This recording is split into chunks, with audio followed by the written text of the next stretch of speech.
სამართალით დღეს ეს სიტუაცია ხდება. ვიღაცა გარკვეულ იმას ეკუთვნის, თვითონ ახალი წელი და ამას უშვებს ხელისუფლება. მეგობრებო, კიდევ ერთხელ მოგიწოდებ. ძალიან დიდი თხოვნაა იმის გამო, რომ შევძლოთ მშვიდობიანად დღეს მთელი დღის განმავლობაში აქ ყოფნა, ნუ ავყვებით, ნუ რავითარ ექსცესებს, პროვოკაციებს. გთხოვთ, დავბრუნდეთ მემორიალის ირგვლივ. ნუ გადავდივართ იმ ქუჩებზე, სადაც შეიძლება იდგნენ ადამიანები, რომლებსაც ჰქონდეთ პროვოკაციის სურვილი. ძალიან გთხოვთ, გაითვალისწინეთ კიდევ ერთხელ. დიდი პროვოკაცია ის არის, რომ დღეს ხელისუფლებამ გაუძლო მიტინგი ჩაგატარებია.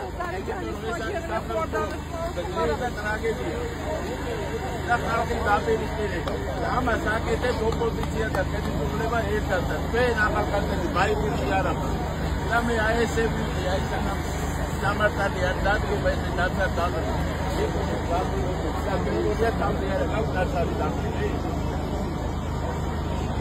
აქ მე რეალურად გამოხატავ ეს არ არის რეფორმას. მე ესე ვცხოვრობ. 5 წელიწად ესე ნაცად დაყრილი გავდივარ.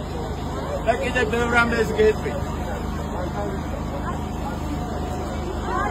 ის არის რომ მოუწნელო პასუხი დღეს ხელისუფლების გადადგომა კი არა პასუხი უნდა მოყოთ რომ სამართალი აღადგინოს.